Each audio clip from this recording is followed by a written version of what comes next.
Dans cette vidéo, un exercice assez simple sur le signe des trinômes. Alors, je vous demande le signe sur R, comme la vidéo précédente, et ensuite sur un intervalle un peu plus restreint que R. Donc ici, j'ai choisi 0,10 pour vous apprendre un petit peu à gérer justement ces intervalles, parce que quand on va étudier les fonctions plus tard dans l'année, on en aura besoin. Donc voilà, à vous de jouer. Évidemment, vous utilisez s'il faut le discriminant. On essaiera de voir de temps en temps si on peut s'en passer. Mais voilà, vous avez tout ce qu'il faut pour travailler et surtout vous réfléchissez. Si vous regardez la solution tout de suite, ça ne sert à rien. Vous pouvez tout de suite aller faire autre chose. Donc vraiment, vous travaillez. Le travail, c'est le secret de la réussite en première S. Il n'y a pas d'autre façon de progresser. A tout de suite pour le corriger. Alors, nous avons un trinôme un petit peu particulier puisqu'il n'y a que deux termes, il y a le terme en x2 et la constante, il n'y a pas le terme en x, donc c'est un cas particulier. Il faudra quand même que je fasse bientôt les vidéos sur ça. Que faire quand il n'y a pas donc le terme en x? Alors pour ceux qui veulent les choses simples, on peut toujours faire avec le discriminant puisqu'il marche tout le temps. On peut gagner un peu de temps, vous allez voir juste après. Mais ici, donc si on fait avec le discriminant, il faut a, b vaut 0 puisque le terme en x n'apparaît pas et c vaut moins 7. Le discriminant vaudra donc b carré moins 4 ac, donc b carré fera 0 carré. Moins 4 fois moins 2 fois moins 7, et là attention, moins de moins, il y a 3 moins, donc on obtient moins. 8 fois 7, 56, qui est largement négatif. Donc, il n'y a pas de racine. Alors, ne parlez pas de solution, parle de racine. C'est donc les racines sont associées au trinôme, et non pas à une équation. Pas de racine. Par contre, il y a un signe. Pas de racine, il y a quand même un signe. Alors le signe, qu'est-ce que c'est? Eh bien, on a vu des phrases. Alors pour ceux qui ont du mal à faire avec les phrases, on va faire un dessin. Donc si vous avez comme ça, eh bien, le repère, ça c'est l'axe horizontal. Eh bien, votre parabole, qu'est-ce qui lui arrive? Eh bien, elle est orientée vers le bas. Voilà, et elle est trop basse pour toucher l'axe. Donc parce qu'il n'y a pas de racine justement. On le sait. Et donc, vous voyez bien que le signe sera négatif. Donc, f de x est du signe de A. Donc ici, c'est toujours négatif. On va faire un tableau, parce que le tableau, c'est la meilleure façon de résumer un tableau. Ici, pour ce, voilà, sur R, ça va donner donc moins. Alors si vous voulez sur un intervalle plus restreint, 0,10, alors dans ces cas-là, le problème ne change pas. Si c'est négatif partout, entre moins l'infini et plus l'infini, c'est donc négatif entre 0 et 10. Il n'y a aucun problème. Voilà. Donc ce premier exercice est simple. Alors pour ceux qui sont un petit peu curieux, comment faire sans discriminant? Alors c'est un petit peu délicat comme ça, parce qu'on n'en a jamais parlé, mais il faut reconnaître. Alors quand vous n'avez pas de constante ici, il y a deux cas. Soit ici les deux coefficients sont de même signe, soit ils ne sont pas de même signe. Ici ils sont de même signe, négatif. Donc tout simplement on va pouvoir factoriser par moins et vous obtenez 2x2 plus 7. D'accord. Je fais ça parce qu'ici on voit normalement très clairement que 2x carré plus 7 est un nombre strictement positif puisqu'il est supérieur ou égal à 7. Conséquence, eh bien f de x, comme il y a un moins ici, il va être plus petit que moins 7. Donc comme c'est ici supérieur ou égal à 7, c'est strictement positif, donc f de x, forcément, est strictement plus petit que 0. D'accord? Et donc on a tout de suite un signe négatif. Voilà comment on peut faire, mais il faut en parler un petit peu peut-être avant. Passons maintenant à notre deuxième trinôme. Alors le 2, donc on a un trinôme ici très classique, on va même pas chercher à gagner du temps, on pose A, B et C, vous commencez à être habitué, je calcule le discriminant, B carré moins 4AC,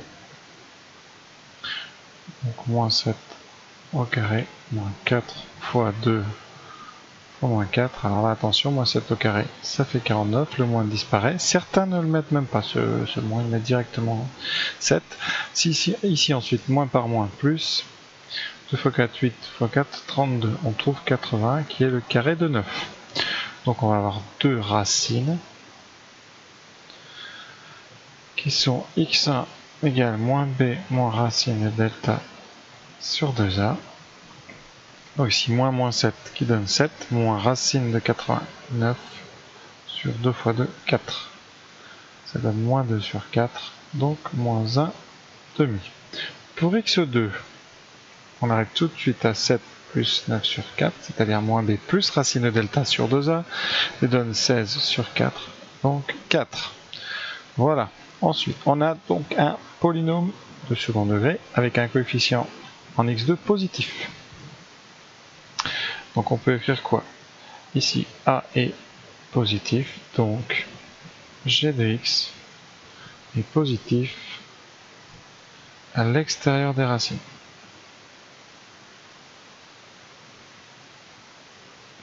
Voilà, sur moins l'infini plus l'infini, ça nous donne donc ceci. Il faut placer moins 1 demi et 4. Voilà. Ici on a les valeurs de x. Ici le signe de g de x, on a dit, c'est du signe de a, donc positif à l'extérieur. Et ensuite, évidemment, négatif entre les deux. Donc voilà le tableau sur R. Alors un tableau, donc ça c'est sur R. Sur 0,10. Alors sur 0,10, soit vous faites le tableau sur R et vous le restreignez à 0,10. Je vais vous expliquer tout de suite ce que ça signifie. Restreindre. Ici on a donc G. Nous il nous faut un tableau uniquement sur 0,10. Alors, changeons de couleur. Ici 0,10, ça veut dire que vous êtes 0 est là et 10 est dans cette colonne. Donc vous êtes sur un morceau de tableau qui est situé ici. Avant 4 on est négatif et après 4 on est positif. Donc ici on va mettre uniquement le 4, sachant que eh bien, le moins 1 demi est quelque part par là. On va l'appeler x1. D'accord. Et ça s'annule en x1. Et ça s'annule aussi en x2. Enfin, 0 plus gros. Et vous voyez, vous êtes, l'extérieur est à droite, l'intérieur est à gauche. Donc on est sur la zone moins 0 plus. Donc c'est négatif de 0 à 4, positif de 4 à 10. Donc voilà comment on va faire quand on aura des intervalles plus restreints. Je vais vous montrer un petit peu sur GeoGebra ce que ça donne. Donc voilà la courbe que je viens de tracer. On a une parabole orientée vers le haut puisque le coefficient en x2 est positif. D'ailleurs le moins 4 ici, on le voit ici. Moins 4 c'est la constante, c'est la valeur en 0. Qu'est-ce qu'on peut voir aussi sur cette parabole? Eh bien, elle coupe l'axe des abscisses en moins 1,5 et 4. Donc c'est ce qu'on avait trouvé tout à l'heure en x1 et x2. Puisque là, pas de problème, le signe. Vous voyez bien qu'en dehors de moins 1,5, 4, la parabole est située au-dessus de l'axe, donc la fonction sera positive du signe de A, et entre moins 1,5 et 4, la parabole est située sous l'axe des abscisses, la fonction g de x est donc négative. Si on doit situer ce qui se passe entre 0 et 10, alors je vais tracer, donc x égale 0, c'est déjà tracé, et x égale 10, ça donne ceci. Alors je vais changer un petit peu, vous voyez. Et je vais colorer C de droite en rouge. Vous les voyez bien, voilà. Et vous devez oublier tout le reste, c'est-à-dire que vous devez oublier la fonction sur l'extérieur de 0,10. Donc je vais tracer la fonction uniquement, vous allez voir, sur 0,10, fonction. Donc c'est la fonction ici qui s'appelle f de 0 à 10 qui m'intéresse, voilà. J'efface la première, donc voilà notre fonction. Alors ici, il manque un petit bout, donc évidemment elle monte très vite. Voilà, donc voilà votre morceau de fonction. Vous voyez bien quoi sur ce dessin, que de 0 à 4, elle est négative, elle s'annule en 4, et ensuite la courbe étant au-dessus, la fonction sera positive. Voilà ce qu'on peut faire avec GeoGebra, qui est quand même sympa pour visualiser. Voilà, donc maintenant on va passer à la troisième fonction, la fonction h et son signe. Alors h, il a une forme particulière puisqu'il est sous la forme factorisée. Alors c'est une factorisation un peu spéciale parce que les x sont à droite ici, mais ça nous permet quand même de trouver ici les racines puisque c'est facile. Quand est-ce que h de x vaut 0 ?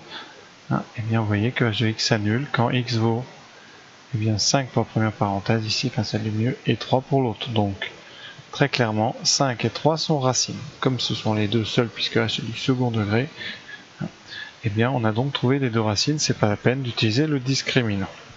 Alors j'ai déjà rédigé la suite parce que là ça devient assez classique.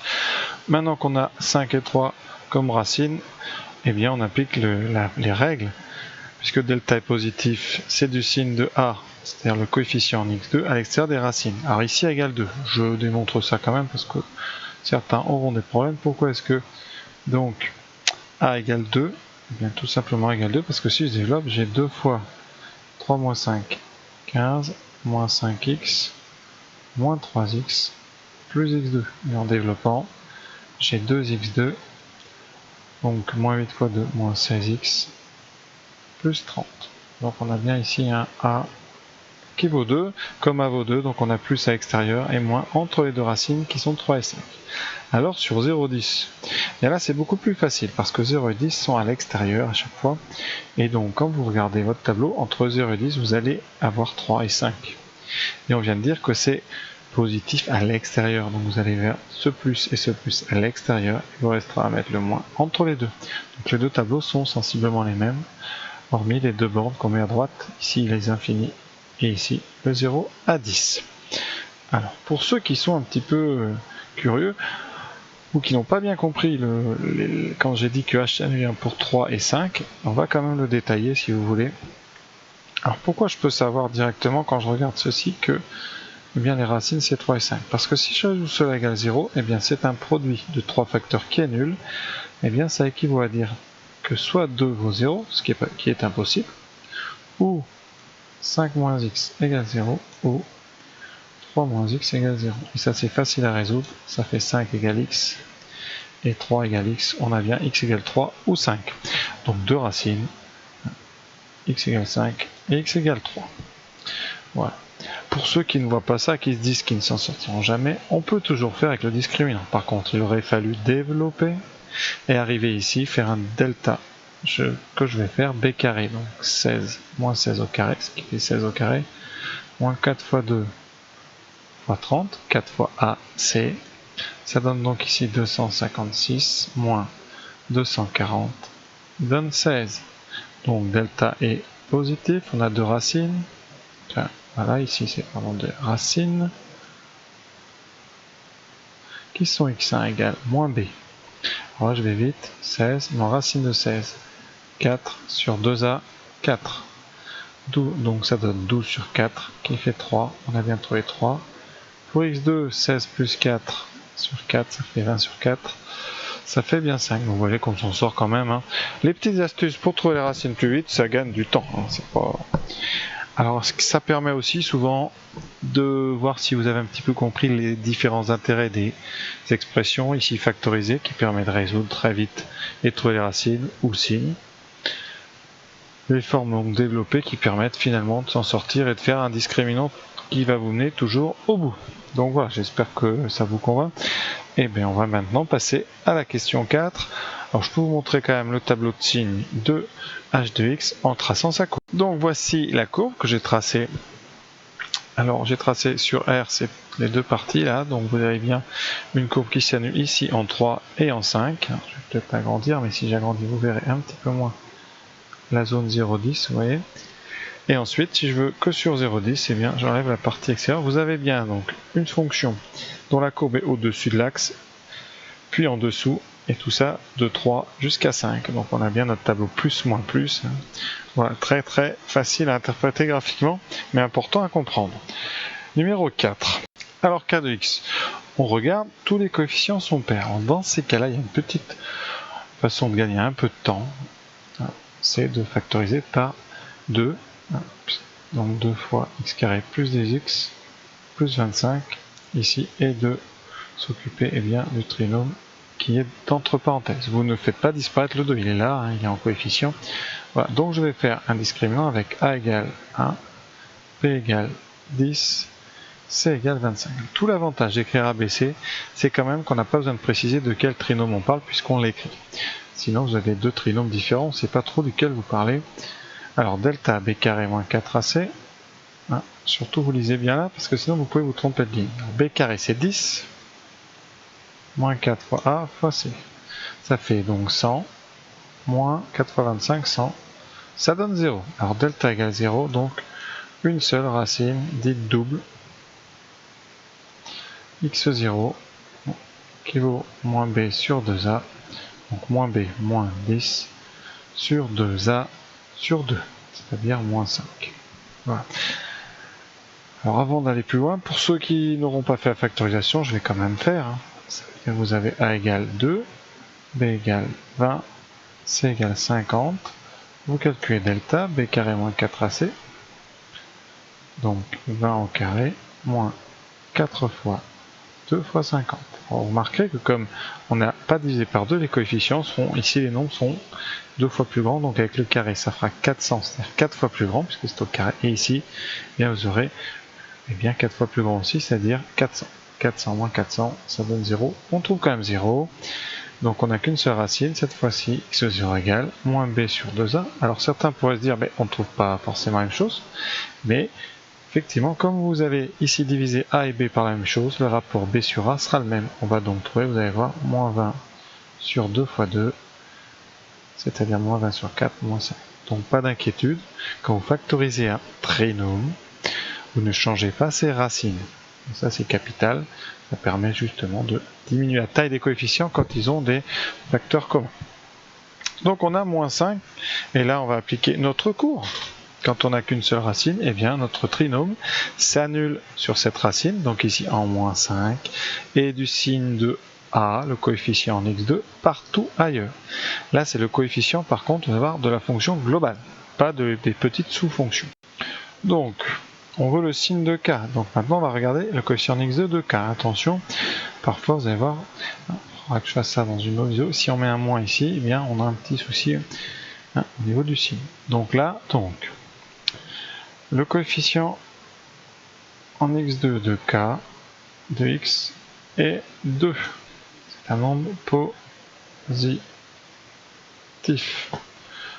Voilà, donc k de x s'annule en moins 5, parce qu'on a dit que c'était la seule racine, et est positif partout ailleurs.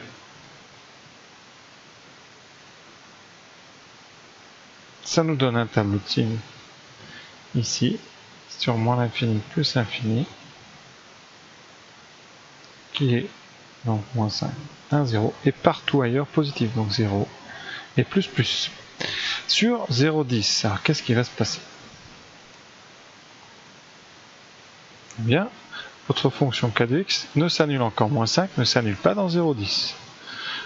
Et le 0,10 d'ailleurs est à droite, les deux sont à droite, tout l'intervalle est à droite de moins 5. Donc vous êtes entièrement dans la colonne ici, plus, vous avez un plus.